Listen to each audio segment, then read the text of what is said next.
Share with the Olam, we started a question and answer on our Slack group, so if anybody wants to join us, there's a link, and people can submit questions that are on their minds, in their hearts, and with the help of Hashem, we'll start addressing more of these questions. And the person can ask anything they want.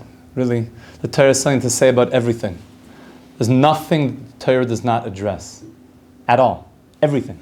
The Torah addresses every single yearning question of a person's heart. So we invite everyone to join us in that space and to ask any question that you would like. We're speaking about prayer.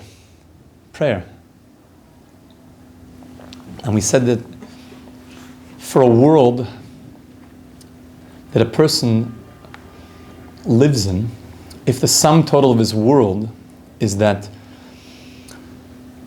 the natural laws of nature are a fixed system unto itself, then how does he pray?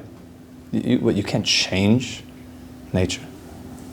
So we explain that if you go above the system and you realize that there's a programmer that's programming the game, and you go to the one who created the system, the Baal HaRatzon, then the same one who created the system to run in this way could change the system to run any way that the programmer desires.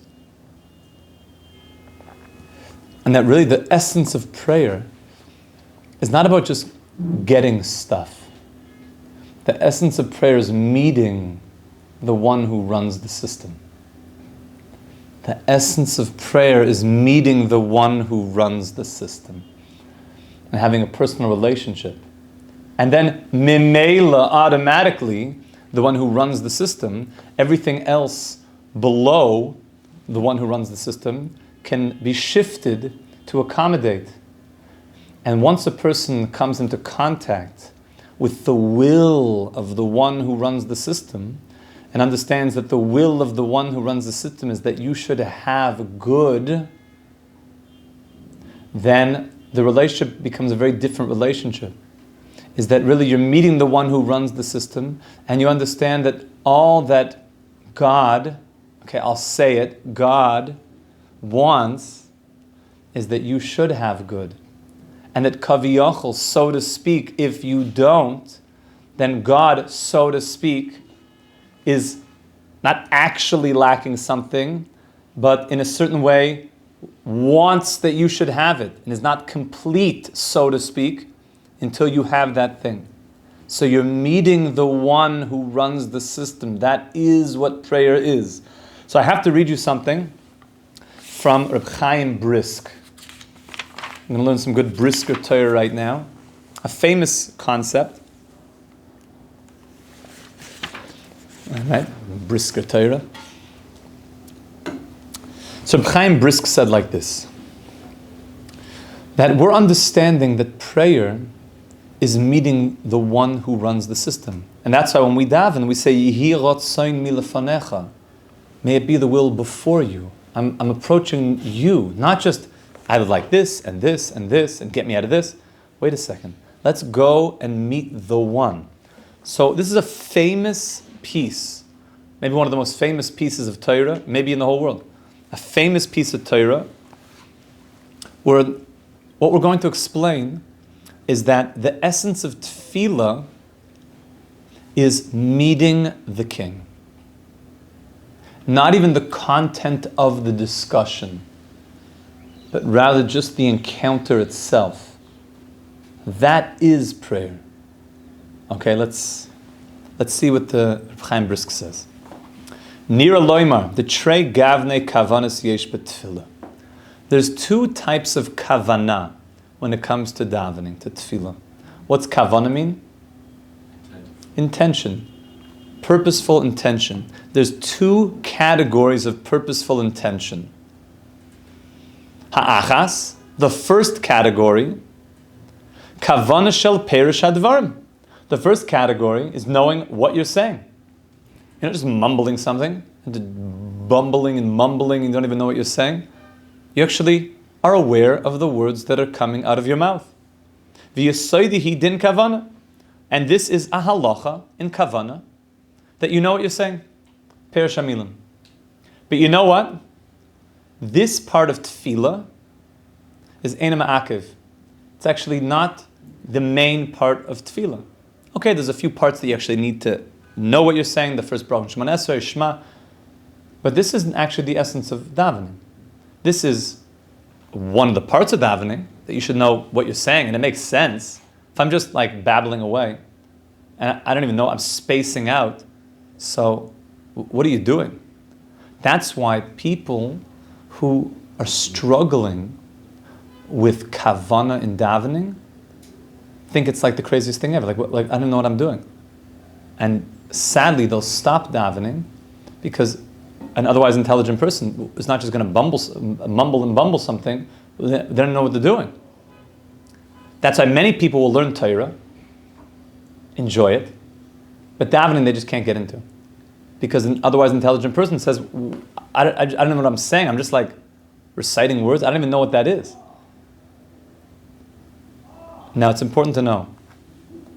Of course, you should know what the words mean. That's the first level of kavana. But that's not the essence of davening. So says the Rebbe, the shenis, the second kavana in davening, sheyechaven shehu oimed b'tefillah lifnei Hashem. The second kavana in davening is that I'm aware that I'm standing in front of God. I'm in the presence of God. Irrespective of the words that I'm saying, I am in the presence of the infinite creator, sustainer of heaven and earth right now.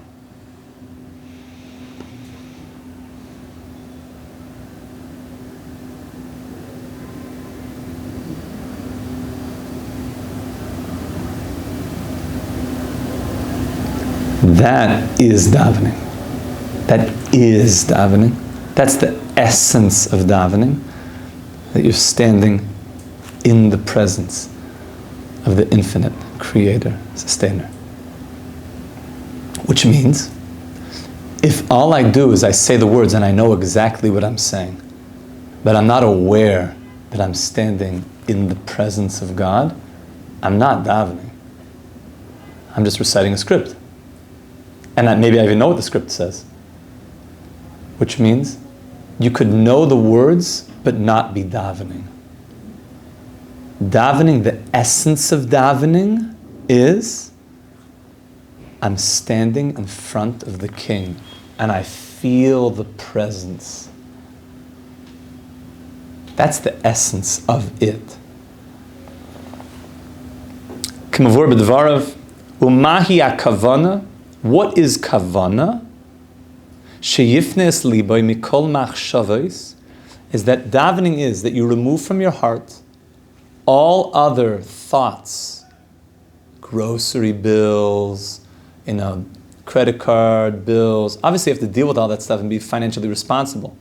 But the moment of davening is I remove all of that other stuff. Ooh, I had that thing I had to do. Oh, that thing. Which is interesting. Usually that stuff comes up when you're about to daven. Or while you're davening in the middle of Shema Esrei. You get like bombarded. Like, I haven't even thought about that person for 30 years. Why are they popping in my mind? Because exactly when you're about to do something so deeply meaningful, the Yetzer Hara will throw all sorts of things in the way to take you out of this essence of tefillah. So the experience of the kavana of davening, that you remove all other thoughts, and you see yourself ki'ilu oimed lifnei hashchina. You're in front of the divine presence, kaviyachol. Now there's nothing physical here. It isn't the infinite creator sustainer.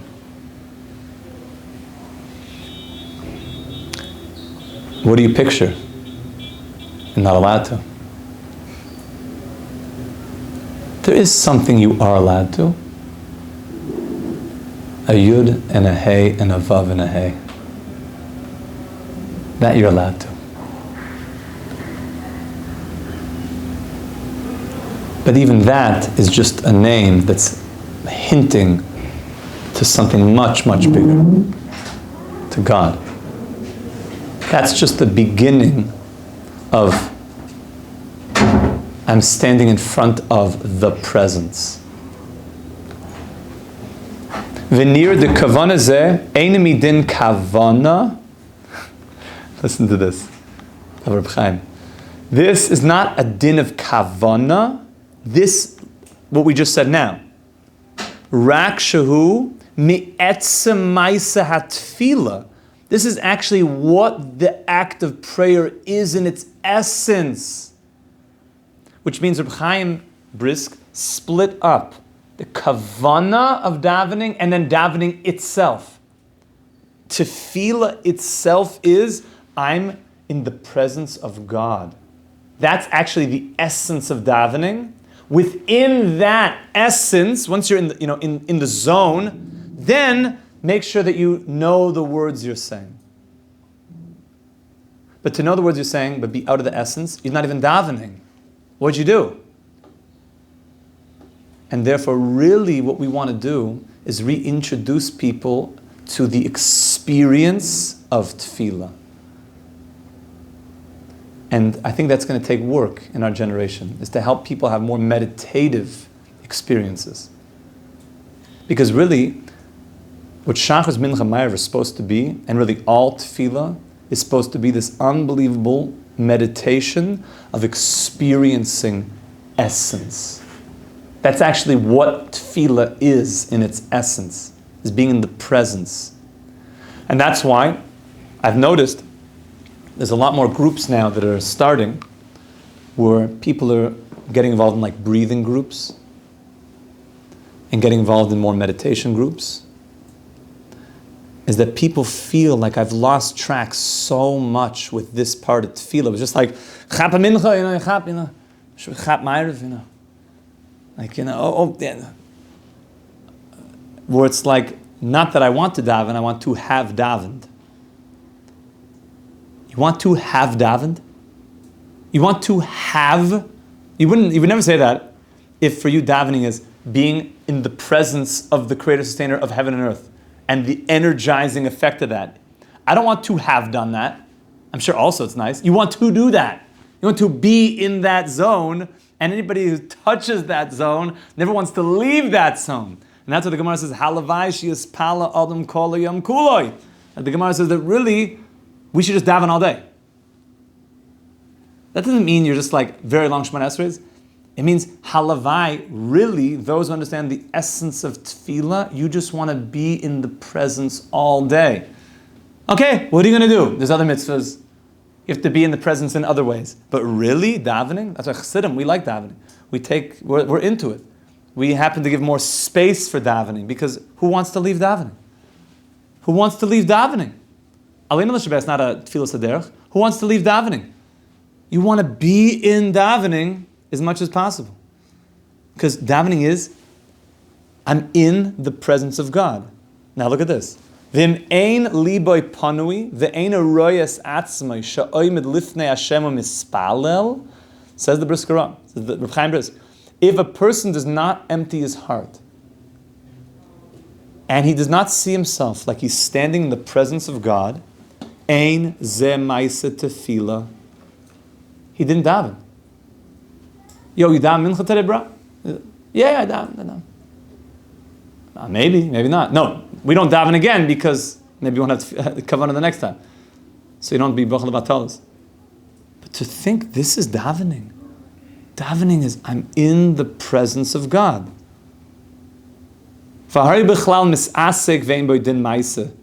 It's like he was just busy with stuff, but he didn't really do anything.